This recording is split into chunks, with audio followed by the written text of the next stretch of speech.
बानी पीटीआई और बुशरा बीबी पर तोशाखाना 2 केस में फर्द जुर्म आयद, दोनों का अदालत में सेहत जुर्म से इनकार। बानी पीटीआई को अडयाला जेल में कमरा अदालत में पेश किया गया। बुशरा बीबी की जमानत मंसूख कराने की FIA की दरखास्त खारिज। इस्लामाबाद हाई कोर्ट में समाअत, अदालत ने कहा बुशरा बीबी ट्रायल कोर्ट में पेश नहीं होती तो जज जमानत वापस ले सकता है।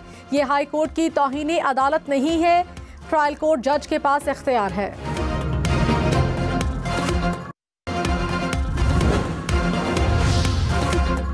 सिविल नाफरमानी की तलवार लटकाकर बातचीत नहीं हो सकती, मुज़ाकरात करने के लिए पुराने तौर तरीके खत्म करना होंगे। हुकूमत ने तहरीक इंसाफ को शराइत पेश कर दी। सेनेटर इरफान सिद्दीकी ने कहा बातचीत के लिए कभी दरवाजे बंद नहीं किए। सिविल नाफरमानी की धमकी ना दें, सरों पर तलवार मत लटकाएं, मुल्क को आगे बढ़ना चाहिए, हम फसाद नहीं चाहते।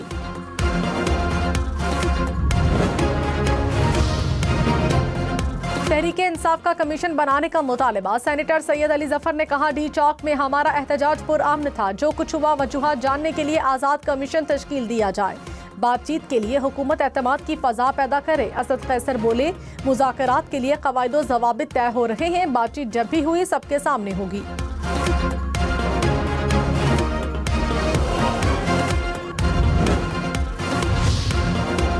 स्पीकर अयाज सादिक ने कहा असद कैसर और सलमान अकरम राजा से मुलाकात हुई। असद कैसर ने बताया बानी पीटीआई ने मुज़ाकरात के लिए 5 रुकनी कमेटी बना दी, सालिसी का किरदार अदा करने के लिए तैयार हूँ। हमारी भी ख्वाहिश है मामलात मुज़ाकरात से हल हों। हमारे पास आएंगे तो हुकूमत को ज़रूर कहूँगा, संजीदगी दिखाना बेहद ज़रूरी है।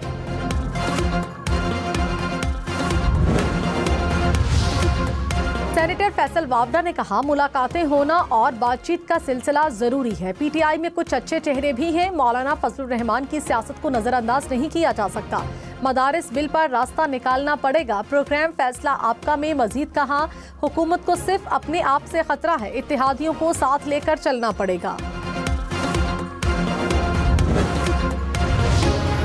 मौलाना फजलुर रहमान की मदारिस बिल पर सदर आसिफ जरदारी से शिकायत। कहा बिल पर 1.5 माह बाद एतराज किया गया, 10 दिन दस्तखत न हो तो खुद ब खुद कानून बन जाता है। एक्ट बन चुका, फौरी नोटिफिकेशन किया जाए। मुस्लिम लीग नून और पीपल्स पार्टी ने मिलकर कानून बनाया। बिल बनाने वाले ही मुतनाज़े बनाकर उलमा को उकसा रहे हैं। उलमा से शिकायत नहीं, हमारा जिम्मेदार ऐवान सदर है। हुकूमत मुल्क को बहरान में धकेलना चाहती है। अदालत जाना पड़ा तो जाएंगे, इस्लामाबाद समेत मुल्क भर में मुजाहिरे करेंगे।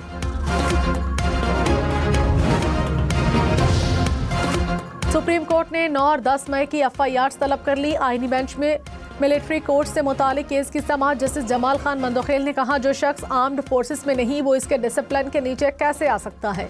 एक शख्स महकमा ज़राअत में है, उस पर महकमा ज़राअत के डिसिप्लिन का इतलाक होगा। मिलिट्री कोर्ट्स का पूरा केस आर्टिकल 8 के गिर्द घूमता है। क्या गैर मुतालिका शख्स को डिसिप्लिन के नीचे लाना आर्टिकल 8 की खिलाफ वर्जी नहीं होगी?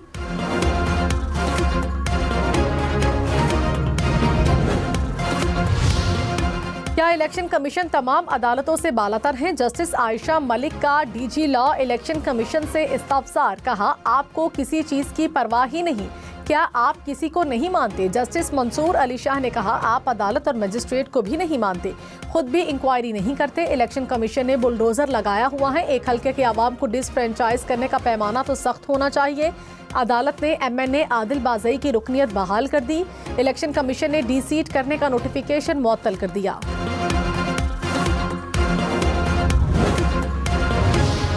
समेत बल्तिस्तान डिवीज़न में मौसम सरमा की पहली जो बर्फबारी का सिलसिला वक़फ़े से जारी है। जी बिल्कुल, अस्टोर में गुज़िश्ता रात से बर्फबारी का जो सिलसिला है उसमें मज़ीद तेज़ी आई। मुल्क के शिमाली और बालाई इलाके बर्फबारी की लपेट में। शिगर, असोर समेत गिलगित बल्तिस्तान के बेशतर इलाकों में बर्फबारी। पहाड़ गली कूचों ने सफ़ेद चादर ओढ़ ली। मकानात, गाड़ियाँ, दरख्त बर्फ से ढक गए। आज़ाद कश्मीर में वादी नीलम, कखूटा, वादी लीपा में भी हर तरफ सफ़ेदी। स्कर्दू, गिलगित, आज़ाद कश्मीर के मुख्तलिफ इलाकों में पारा नुक्ता इंजमात से नीचे। शदीद सर्दी की दूसरी लहर 22 दिसंबर से मुतवक्के।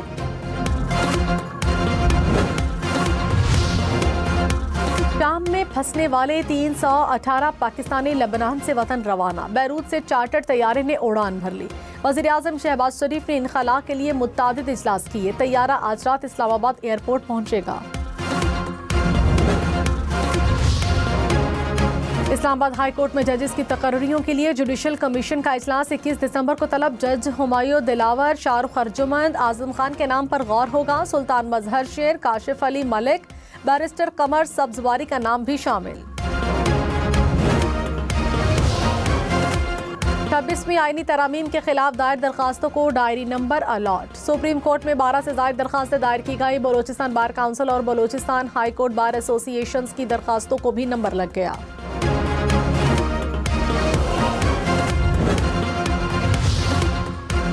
वज़ीर आला मरियम नवाज ने कहा, चीन की तेजी से तरक्की दुनिया के लिए मिसाल है। चीन के तजर्बात से फायदा हासिल करना चाहते हैं। चीन और पाकिस्तान के ताल्लुकात को मजीद मजबूत हो रहे हैं। शंघाई में माहौलियाती तब्दीली से मुतालिक तकरीब में मजीद कहा, चीन के इश्तराक से पंजाब में मुतादिद मंसूबों पर काम जारी है।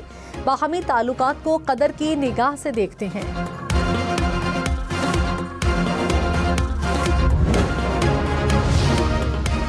ऑपोजिशन लीडर उमर अयूब ने कहा, अभी मुज़ाकरात शुरू नहीं हुए, सबसे बातचीत के लिए तैयार हैं। सियासी मुज़ाकरात आगे बढ़ने तक मुल्क तरक्की नहीं कर सकता। तहरीक इंसाफ को जोर जबरदस्ती कुचला नहीं जा सकता।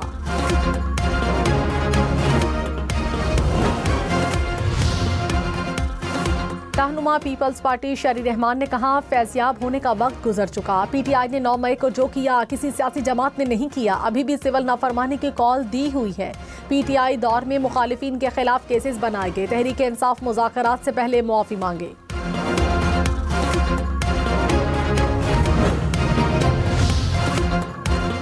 साबिक सदर डॉक्टर आरिफ अलवी ने कहा, अच्छी बात है फैज़ हमीद पर मुकदमा चल रहा है। हमेशा से यही कहना था, मुज़ाकरात करो। अपना किरदार अदा करने के लिए तैयार हूँ। मुल्क के लिए जान भी कुर्बान कर सकते हैं। सिंध हाई कोर्ट ने तमाम मुकदमात में आरिफ अलवी को गिरफ्तारी से रोक दिया।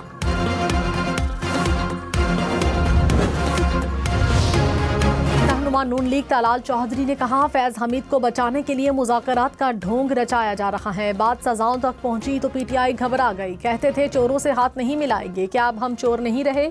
बानी पीटीआई और फैज़ हमीद को बचाने के लिए मुज़ाकरात नहीं होंगे।